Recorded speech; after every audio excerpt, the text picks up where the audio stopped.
Hello. Victorious, Uh, how, is how my are you? is my audio quality good or Yes, I can hear you perfectly fine. Can you hear me? yes? Okay. I cannot believe that this has been almost 2 years in the making. I say that because on March the 2nd, 2022, that's when I first met you. And I did a podcast with you, and it was maybe a day before you were having a show at 50. Yeah, And I remember the energy at that time was off the chain. We got caught up. And so I said to you and to the viewers at the end of that podcast that we were going to do a part two. And here we are almost 2 years doing a part two. yeah. I would say that I have a certain kind of focus that makes it hard to remember. Like if I don't have it written down or in a schedule somewhere, it's hard to remember things I don't see right in my. They call it they call it a working memory. So like things that you don't see, or you don't have like a stimulus with, you can't readily grab hold of the memory. It's like kind of lost to you until it physically appears again. So that's my fault. No, no, it's no one's fault. I want to, number one, congratulate you because in that 2 years, did you not get your degree? I did. And would you mind sharing with everyone what your degree is in? My degree is in film, so filmmaking, I would say. I would definitely say so. We're going to touch on a few things, and anything that you want to speak up on or share, feel free. So, first, I wanted to say congratulations on your degree. And so, I wanted to segue into your short film. Okay. Which one? Oh, well, see, I think I'm only aware of crayons. Are there others? Oh yeah, do you remember at the film festival there was a film called Red? Oh, so you did red too? Yeah, Red's mine. Okay, so look, I'm getting too excited. Let me slow my roll and let's first talk about, well, okay, you brought up the film festival, so let's go there. Let's talk about how you came up with the concept for the Divergent Film Festival, and that kind of circles back to the Solution Collection. Yeah. Well, um, I started the Solution Collective maybe 2011 when I moved to Fort Lauderdale, or not Fort Lauderdale. When I moved to Orlando from Fort Lauderdale when I Hmm. was first going to college. When I was 18 or 19, I moved to Orlando thinking that Orlando would be better for art, and it's like, yeah, Orlando is better for art, but it's also just it has the same problems in the sense that the foundation of an artist is the community and the relationship to the community and the conversations that the art has with the community in that sense. I didn't know it at the time, but I'm the kind of person that I don't have to have the full equation in order to get like really a sense of the solution to the problem. Okay. Like I don't have to have every single variable that comes into an issue in order to understand what the issue is. So I knew when I got here in Orlando that it'd be hard for me as an artist to do it by myself. So I was doing the Sunday art market, and that's where I met I guess the core members, Miles and Miles, his name is Jamal B. Johnson, and Eve. I'm not sure what she goes by right now, but her name is Eve Ills or Eve 360, and Eve had been there already for like her entire life. So Eve connected me to other people, and then we formed this group, and then we started doing exhibits together. But the first exhibit I did maybe out of a coffee shop. We put maybe 200 people in the coffee shop uh, one night, and it was an explosive event with music, art. Um, it was really good. I mean, I made the solution because I had tried to join a different collective, and they basically treated me like I didn't have anything to offer. And when they finally had an exhibit at City Arts Factory, City Arts Factory is popping at the time. It was actually, I think you remember how City Arts. Yes, because I used to go there and I know many artists who have gone through there. And the Eve that you're referencing, is that the Eve that DJs? Yeah, she DJs. Oh, so you know what? This is a full circle moment because for those that may not know, my podcast art was done by Eve. Oh, that's funny.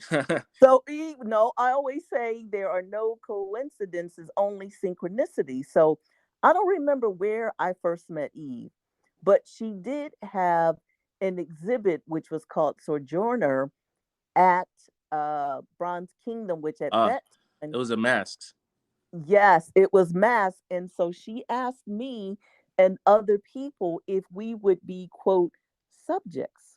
So she did a plaster of Paris image of my face. And I remember while that process was going on, because we had always run into each other. It was always like we had never taken the time to sit and talk to each other. So during the process of her doing the plaster of Paris, we sat, we talked, we found out we had a lot in common, that her parents were in the military, my dad was in the military, and it was like an incredible experience. And so when she completed the image of my face and then I saw what it became, I told her immediately I wanted to buy it.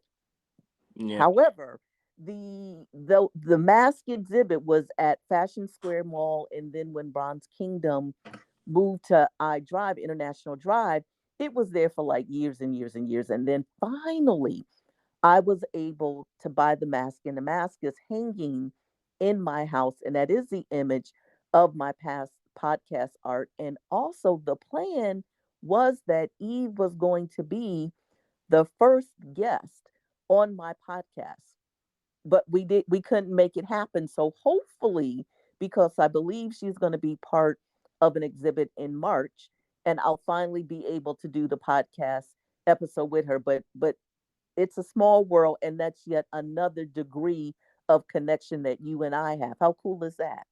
well, yeah, I agree with what you say about the synchronicities because I do think everything is like really vibration and frequency, and like one of the things I feel like I learned since the last podcast is the idea of resonance, where it's like if more than one person is thinking the same thing, that thing is gonna happen more likely, because that's just how antennas work, That's just how if we're a bunch if I mean my theory is that we're all just a bunch of antennas receiving like radio waves and things from the sun, and the more of us get together, it's almost like you know the idea of church where everybody comes together and now we're just one beacon, you know for the signal. you know so when everybody sings, especially when everybody sings in the same like within a certain scale, it's like you got high and low frequencies, and they're all just resonating the same like idea, but because there's more people, the signal becomes more I guess intense in that sense. So when I've been learning, what I've been learning about each project that I do is when I have people, I gotta make them believe in the dream, you know. Oh, So, um, because the dream's just a signal, the you know the vision, the dream, the prophecy, all of these things, they're just signals. So I have to get other antennas to be on my wavelength to see what I see, or at least believe what I believe before I can even start the project, you know.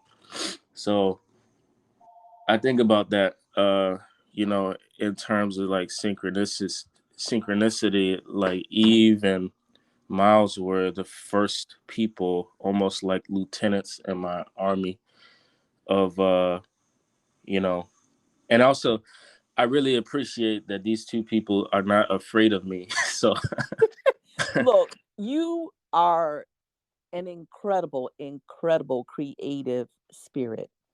And I'm honored that I know you, that I connect not just with you, but what I'm calling next generation of artists, because I know artists who are my generation, my age, which, I'm like 66, but you're probably like half my age.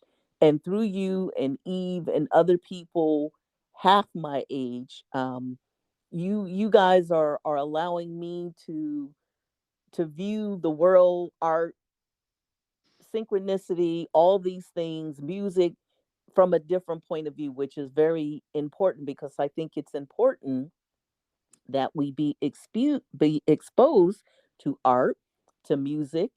And so um again, I thank you for what you have brought into my life just by knowing you. And again, like I said, when we first met almost 2 years ago, I was just like blown away. So, okay, you talked about a lot of projects. Let's talk about, I guess, the film festival that you put together, which was at the Enzian that I attended. okay.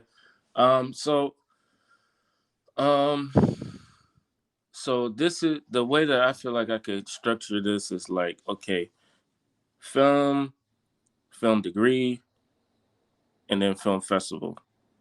So, because that's the timeline that I guess I was working with. So, in my, I mean, there's also a lot of self discovery that went on throughout this process. Because this, you know, if we were watching this kind of like a movie, it would be a coming of age story where, you know, the circumstances, the environment, and the, like just the world is the antagonist rather than like the I say antagonist as like the thing that is going to throw challenges at you is the world.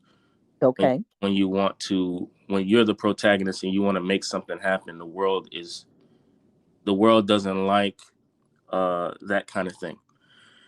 um I think I have a theory about it, but I'll say it, you know, I'm sure I'll say it a few times over, but the whole idea was that in my last year of college, I wanted to make a film.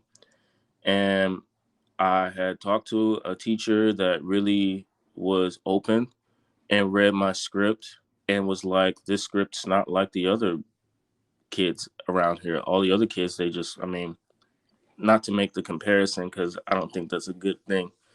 But the other kids, they kind of just wrote about, you know, things that weren't dramatic or like impactful or relatable in the sense that, you know, there's a certain kind of perspective that comes with film when you've been doing it your whole life, and that there is a sort of like rigidity in what cinema is. And my mentor is an old school Hollywood girl, so it's like she's worked on films that were made in the 70s, and Okay.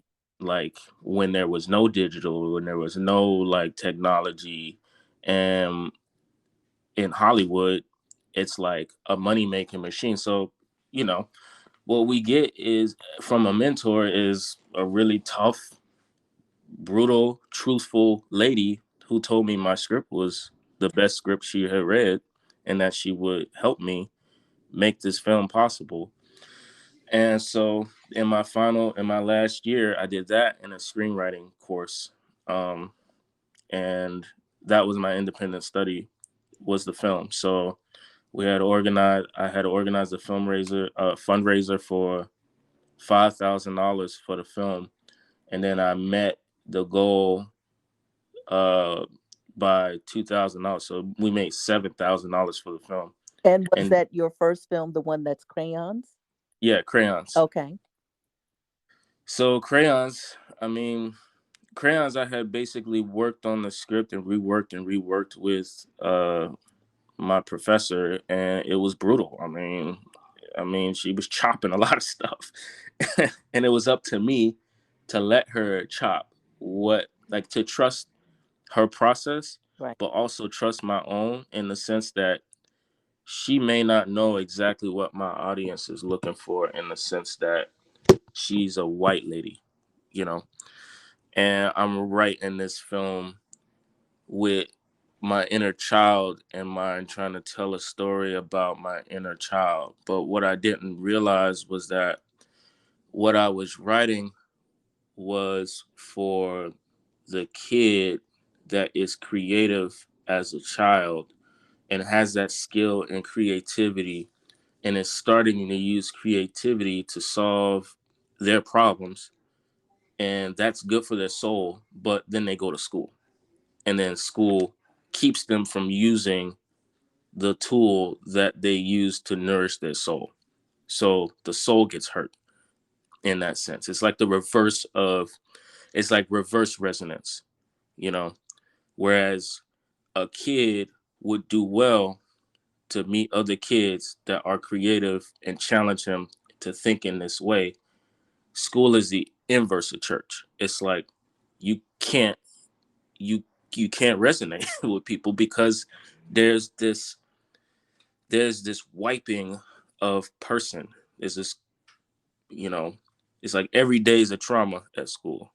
So You get school didn't allow or aid you in your creative process because it's kind of like you're being forced to conform, and there was no way for your creativity to show itself.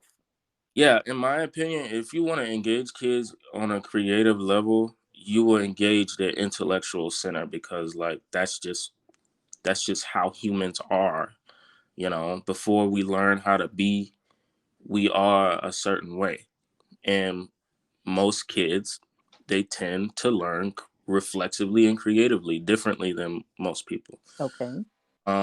And forcing rigid, strict rules as a standard just so that they might fit in a world that it's not even real yet. Like the only thing is now.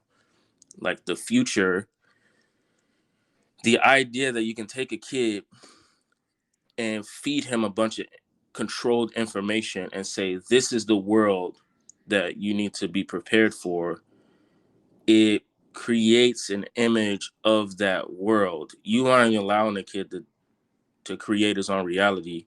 You've already created that for him. Okay. So personally, to me, I have a lot of issues with historically the function of school, and how school is basically just a manifestation machine for slavery.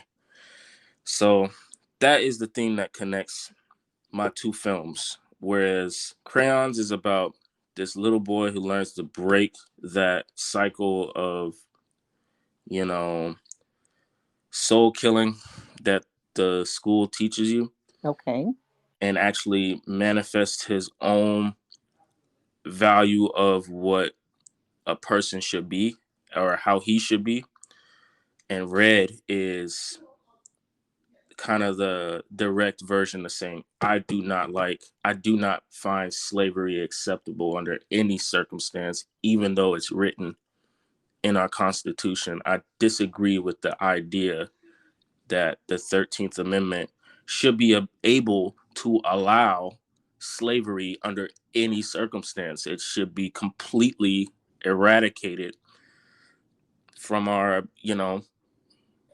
Right. from our government functions. Like it doesn't make sense to do that, you know. I agree with you. And so people may not necessarily be aware of the connection or the logic of why you're saying what you're saying about the 13th Amendment. So essentially in the United States, North America, uh, in quotation marks, slavery was abolished. However, comma, during like Reconstruction era and since that time, essentially people who are in prison, okay, are engaged or forced to engage in a form of quotation marks slavery because they perform different functions, either working for major corporations, growing food, turning out products for which they are indeed paid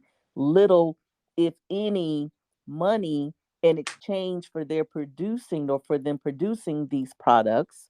And it was a way during Reconstruction, essentially to force people into involuntary servitude because there were all these Jim Crow laws that had to deal with loitering, yada, yada, yada, whatever. And it was a way to imprison people, which is a form of slavery. So that's kind of sort of the backdrop so people can kind of follow along because maybe everyone is not aware of that. And there is a wonderful movie, 13th Amendment.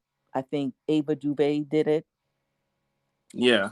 One of the critical feedback that I appreciate was that not a lot of people made like, you know, not a lot of people know the 13th Amendment as like just what it is. So I gotta put like a flash of the actual amendment that, you know, the rapper is talking about. But basically that was the foundation, was the school to prison pipeline. Was like, okay, you know, in the third grade, privatized prison systems, they are the same people that run the education system. They have all the statistics. That's why they stress these standardized testing. And so they have all of the marketing information required to start a prison business. So they look at these statistics, they make their business, they build they build prisons based on the amount of the literacy rate in the third grade. And this is something that when I was a kid was told to me, you know. Um so that had a big effect on me, because if I knew anything in my heart, you know, was right, it was not the fact that because I can't read, there's like a pre-made prison where I could go and work for pennies on the dollar and have things hyperinflated and sold back to me, you know. Like these are people that go and they work all day and they get like $1 and they come back and then they buy like a pack of ramen noodles for like $10. Yeah, So so to me that doesn't seem right, and I have a lot of compassion for people, especially since one in three black people or black men will find themselves in that situation, which, you know, statistically, I look at the numbers and I think this shit is racist. exactly. And so I'm just going to very quickly, because I happen to have a copy of the U.S. Constitution, whatever, whatever. I'm just going to read what the 13th Amendment says, just to add more meat to the skeleton of what you and I are discussing. So it says, 13th Amendment, slavery abolished.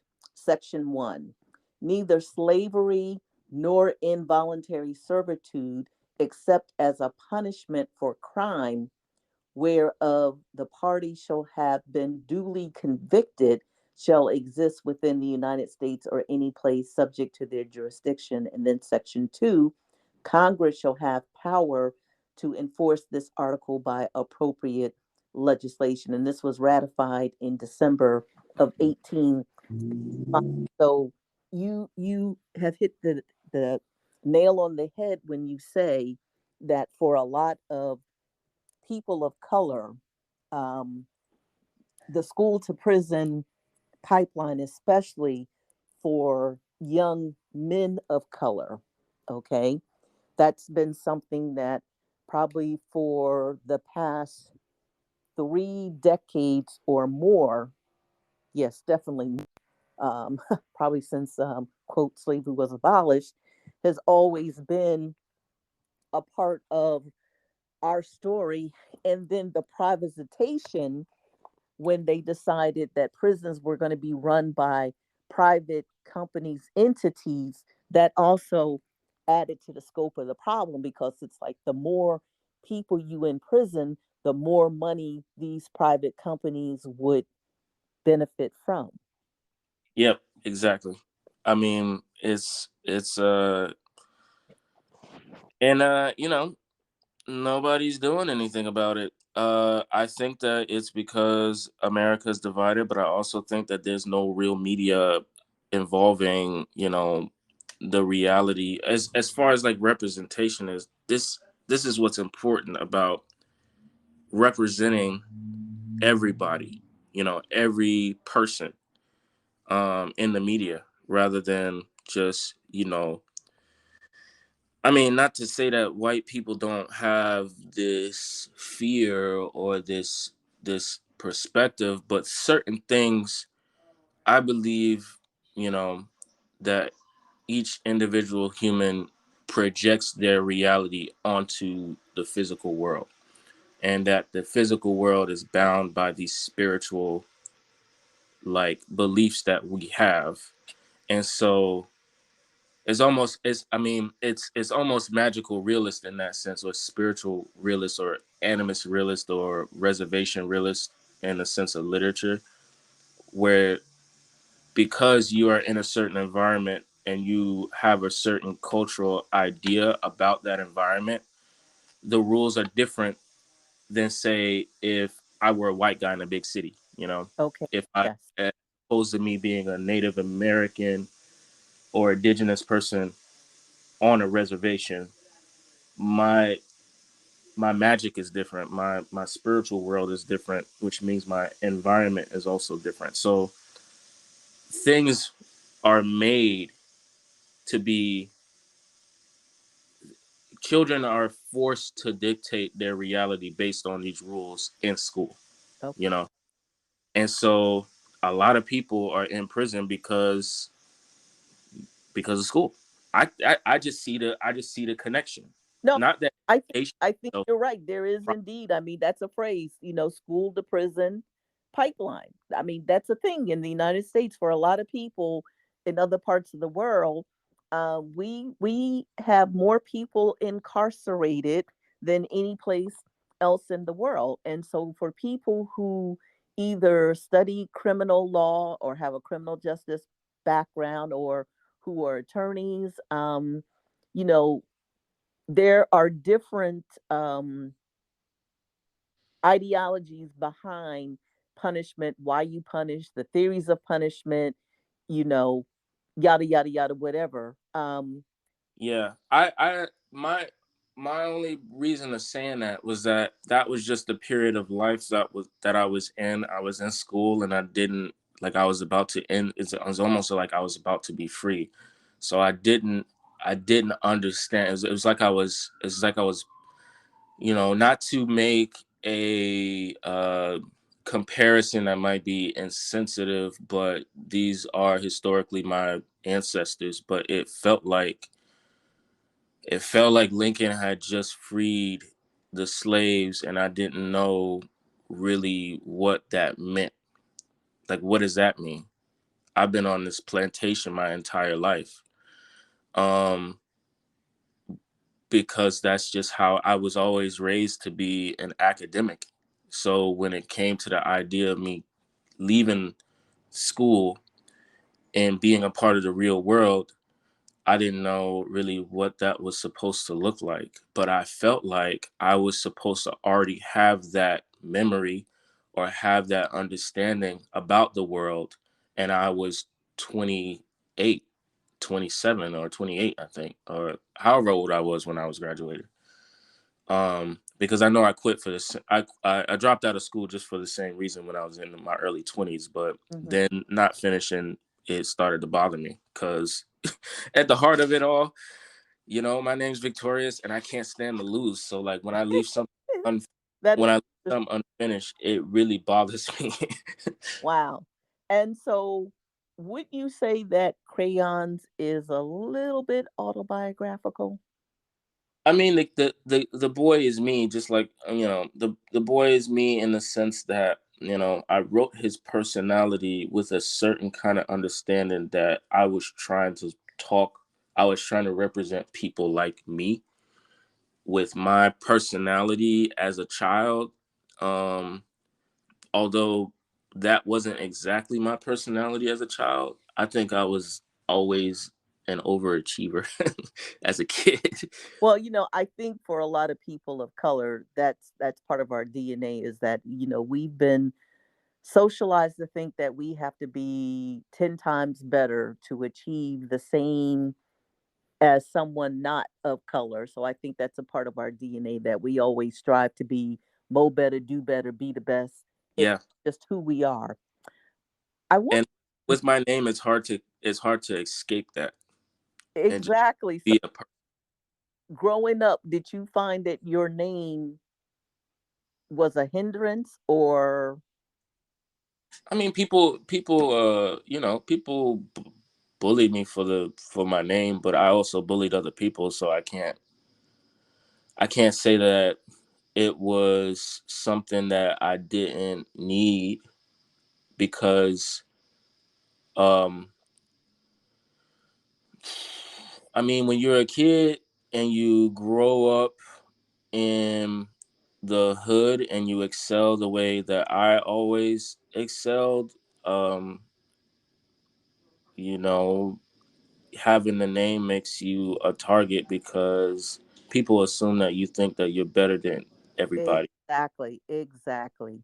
But I I was always the kind of person who didn't think I was very special in any way. I was like, why do I have this name? Why don't I have a normal name? A normal name would be way more appropriate for me.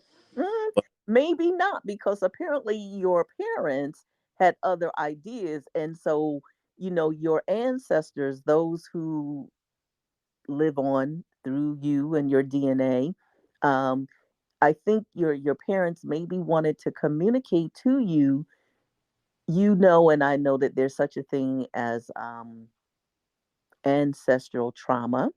yeah, And so maybe they recognize that in you could be the one to break free and become who in fact you are becoming, which it appears to me you are indeed living up to your name. So see, maybe there was some reverse psychology behind. well, I definitely appreciate my name a lot more now as I come to know the flaws in my process Okay. and in my self perception.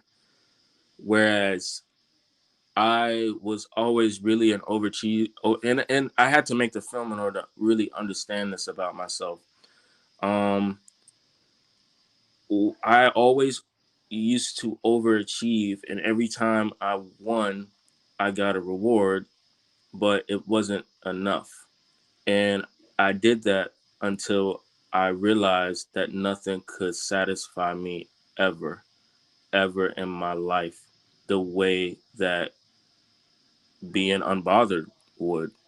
I mean, being peaceful, having my peace, having no conflict, having harmony. These things, they really, they kind of turn me on. So it's like, this is where I get all of my gratification from my life is having the ability to be have peace and quiet and harmony and you know And so yeah. you have learned that at an early age what some people never learn. Okay. But I learned it through divorce. So when my parents got divorced, I realized that this is something, there was a lot of things that went into that, and I didn't realize it until I was 30.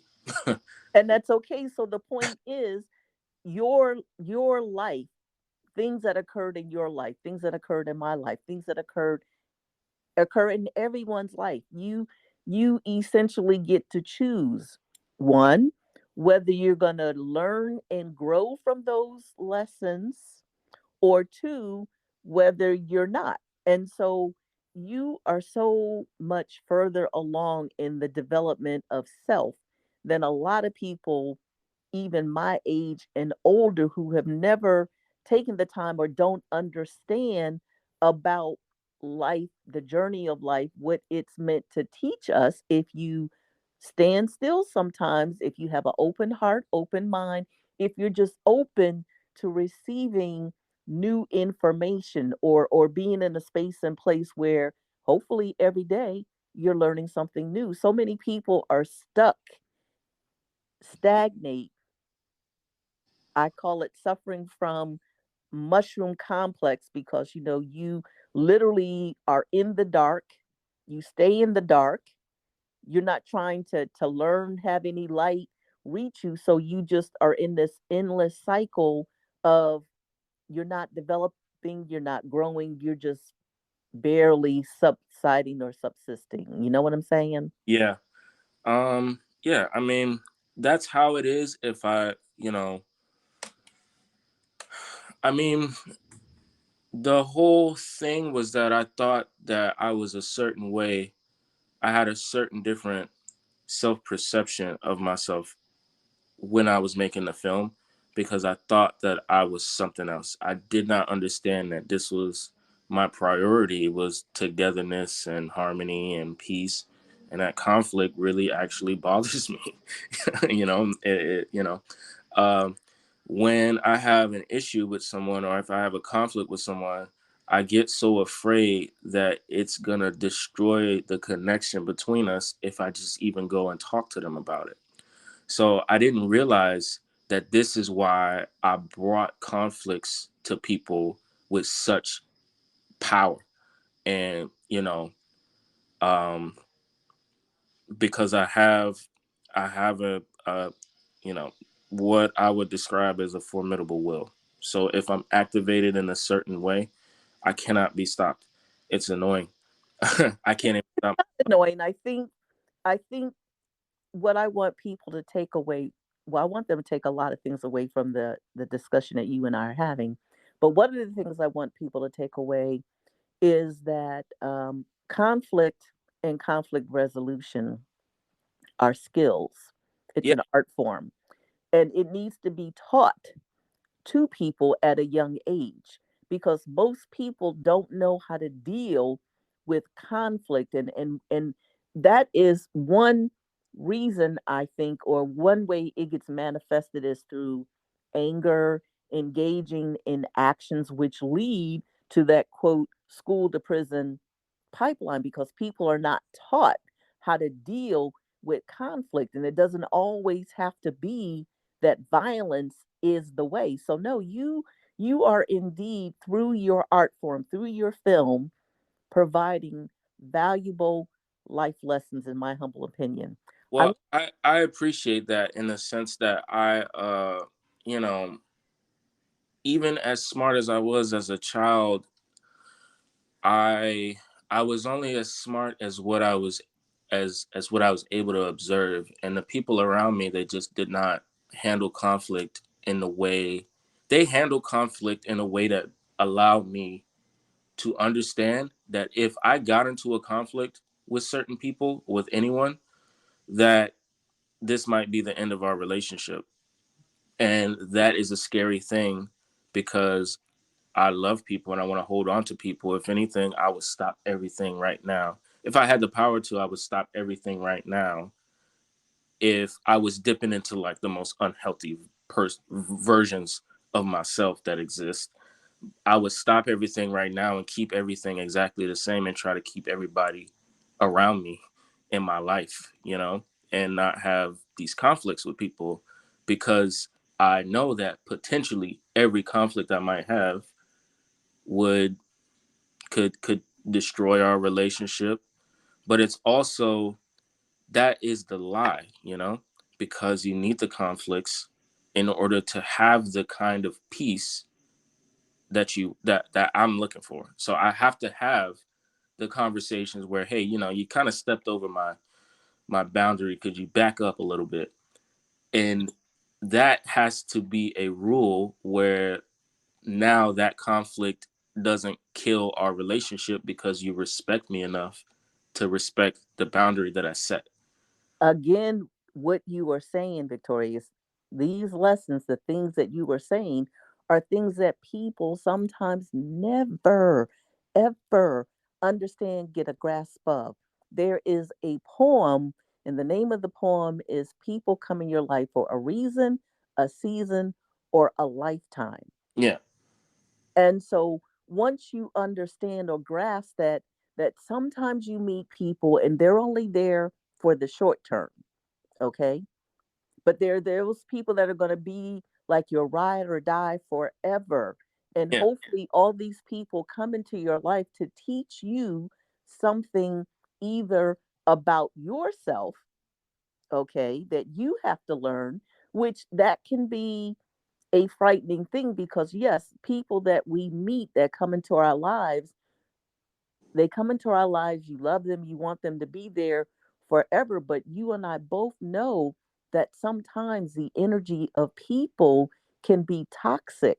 yeah, And if you don't know enough about yourself to say, whoa, something you said or did, you know, stepped over a boundary, and I have to speak on it, and how you choose to react to me saying, I don't appreciate or did not appreciate what you said, did whatever, because everyone has responsibility to speak their truth and to live their truth. yeah. So I wanted to ask you, in crayons, you had a lot of crown imagery.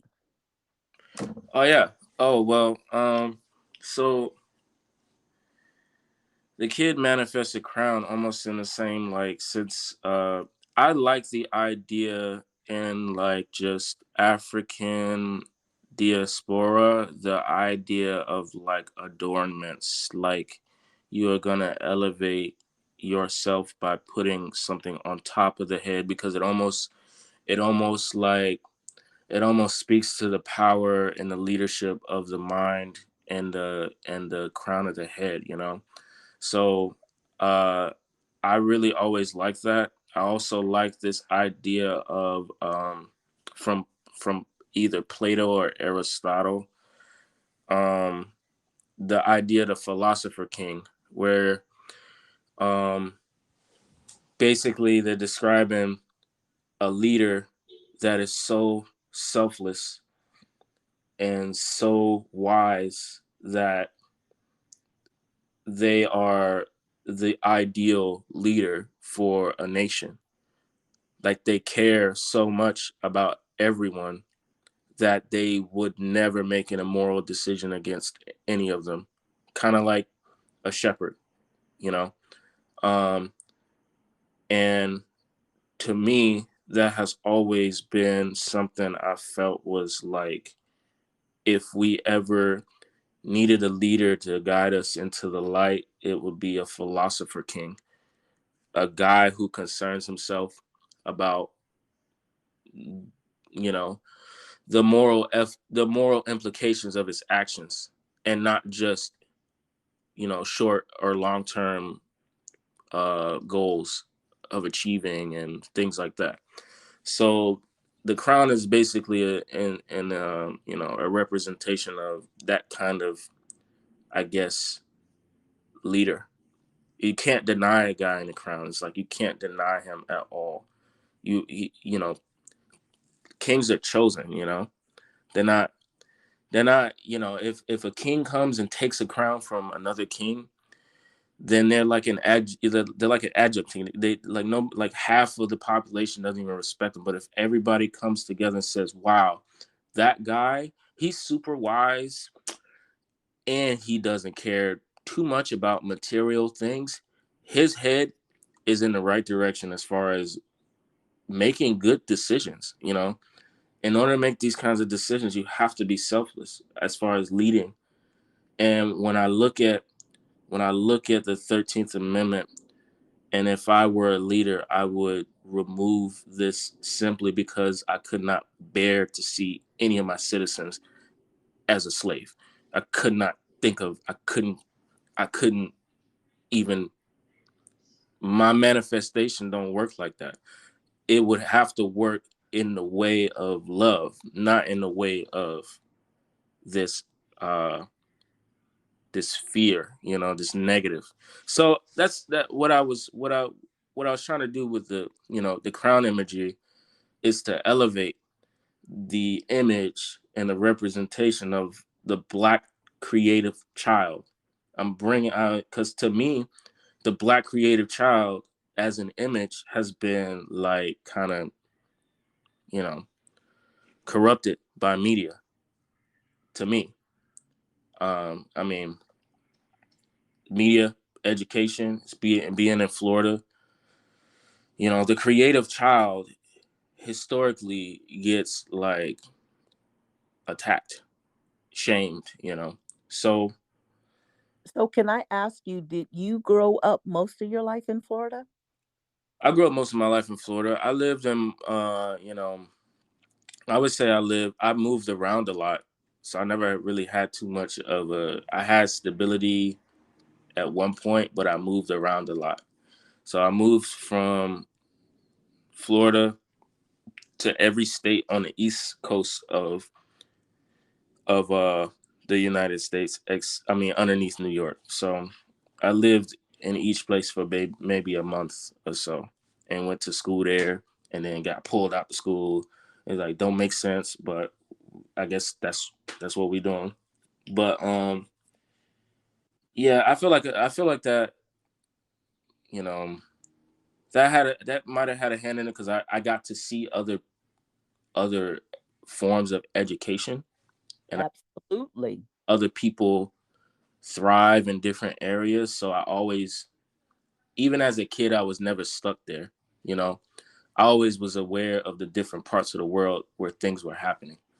So, And so again, another synchronicity, as someone whose father was in the military, I moved around a lot. And for me, it always taught me that one, people are more alike than we are different. And two, you get exposed to different people from different parts of the United States or the world, whatever. And hopefully, what that does is it gives you a greater sense of who you are. But I just wanted to very quickly, when we were speaking about the crown imagery, when I first saw it in crayons, what it brought to my mind was Basquiat oh yeah, and also like the crown chakra. So you kind of sort of spoke on it, like kind of sort of like the energy, of it being like crown chakra. And so would you say that Basquiat was one of your influences? well, Basquiat as a visual artist is probably the most influential like Black artist of the 20th century. So everybody should be looking to Basquiat as like a guy because he sourced all of his imagery and his iconoclasm was sourced from art history. So everybody should study Basquiat as far as his analyzing of icons, iconography. You know, Hmm. so yeah, I feel like Basquiat was a major influence in the sense that he was already doing something that I really wanted to do. You know, because the art, back when I thought that I was somebody else, and I thought that I was more selfish, but I realized that it was just the way that I learned to be out of fear of being who I was. So the idea that I value harmony, it only came to me like really recently, but I really thought that what I valued was being the most unique person on the planet, the most So it's like that feeling of that overachiever, but now it's directed towards me as a person. I have to be the absolute best person, best individual, best unique guy. Whereas I only learned that from the people around me. That just, that's not who I was, but that's who I would be because of my fear of losing connections with people. So I would think that this was my priority when I interact with someone, but in reality, that perspective, trying to be the best unique person, it separates you from everyone else because the only group you can be a part of and have harmony in is the group of people who don't like, they want to be unique. They have this idea that there is no similarities between me and another person, which is not me. It's just not me. I Right. learned that from someone, and when the threat of our relationship because of a conflict separated us, I became more like that person in order to keep the connection alive, you know? So part of that, part of my filmmaking process is whatever period of life that I'm in, that's what I'm writing about. And I have to because I can't explain it to people like this unless I go through that long process where I'm writing and analyzing and seeing people for who they are, seeing myself for who I am.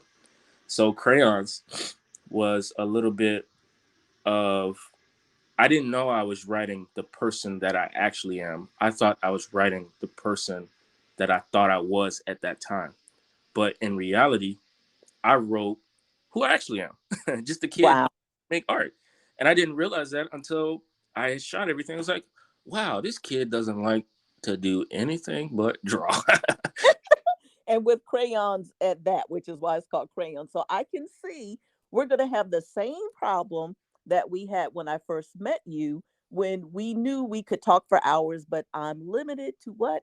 1 hour per podcast episode. And we are already I didn't realize we were. 52, yes, 52 minutes in. We haven't talked about red, which we need to talk about red. So I think what we're going to have to do is we're going to have to do a podcast episode number 3. Okay.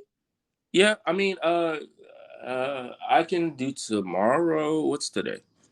Today is the 29th, which is leap year, which happens once every 4 years. So the fact that you and I are having this discussion on a leap year day to me could be fortuitous. Okay. I think, And so you think so too? yeah, I'm sure.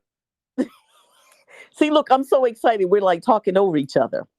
Well, I to to to to summarize, um just to know, I guess, to have more direction. I don't know. I feel like I blabbed a bit, but the unveiling of myself, it happened through the process of writing Crayons, and realizing that this is who I am. And then when I lost the connection with a family member, I realized that what I have always done was try to be, you know, like the person I looked up to when I lost the person I looked up to. And part of that admiration is connected to superstars like Kanye West and Michael Jackson, you know, lot like entertainers that have, they're basically the black male image. Okay.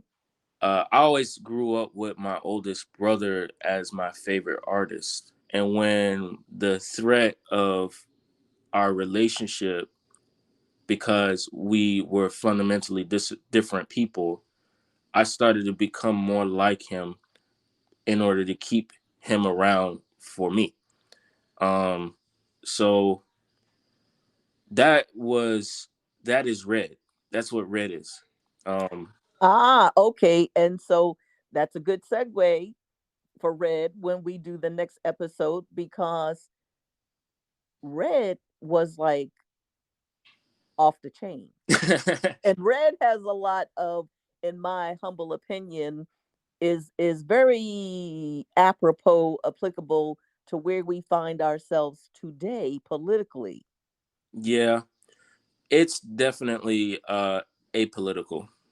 So it doesn't have any right or left wing, but it's meant to be like a political satire. Because Oh, when I was a kid, I read this story called A Modest Proposal, and this guy was just joking about eating poor kids as like a way to fix a hunger shortage in England, and I was like so blown away about just the dark comedy that was happening hundreds of years ago during, the Industrial Revolution and stuff. So I was like really thinking about the time period after the pandemic and just the whole MAGA hat situation, the MAGA. yes, because it figures prominently in red. So see, this is what we're gonna do when we do part three. You're gonna talk about the inspiration for red. We're gonna talk. I mean, because literally, I was sitting there. I was like, oh my god! But all of the films that were in Divergent were incredible, and so maybe when we decide that we're gonna do part three, because now we have maybe 3 minutes left, Okay. you can give a shout out to those individuals. Yeah. Um, Maybe we can talk a little bit about when I was looking at some of the press releases, or when you were talking about what it means to be neurodivergent. Yeah. Yeah. So that if you thought you were rambling today, when we do part three, that'll be what we'll focus on. We'll focus on red, we'll focus on your inspiration for red, and you can talk a little bit about, The showcase. yes. Well, that sounds good. But Okay, I'm, so I hope that yes, I hope that I've set a good foundation of who I am and what I guess my priorities are as a creative. exactly, you have. And so the other part of what I want to talk about in episode three is, because I had a conversation yesterday with someone that you know who was at Divergent, Yeah. and he was talking about how a lot of talented people, there's like a brain drain. They are leaving Orlando. Yeah. And so you too have now left Orlando. And so we can maybe touch on why that is, reasons for why that is. Like, is it generally that as an artist you don't or did not feel that you were getting the support you needed from the artistic community? But hold that thought, because that's going to be part of part three. And so in 1 minute or less, what would you like to say to wind up? And I do want to thank you so much. I mean, this has been, for me, this is the problem when you and I get together. We can't keep it short and tight because we're all over the board. But I think what you say and what I say in response to what you say is relevant, and people need to hear it. Well, I appreciate it. Well, I'm what was the question? I was just going to say to you, any last minute remarks you want to make in like a minute or less. And then when the recording ends, you and I will talk about when we think we can get together and do a part three. Uh, well, um, you have to understand that I really care about people. It's like, and getting people together, and sometimes I may say things that ruffle people's feathers, and I may engage people in a way that may seem not tactful at the time, but I'm a genius. I'm sure that most people have heard that I'm just wired in a different way than most people. So I want people to understand that my intention is really always getting people together and having some kind of better understanding for each other through my work. So, That is perfect, because we are now almost at the end. Thank you. I will give you a call right back. Thank you so much, Victorious, and thank you for everyone that's listening, stay tuned for part 3. Thank you. Thank you. Bye.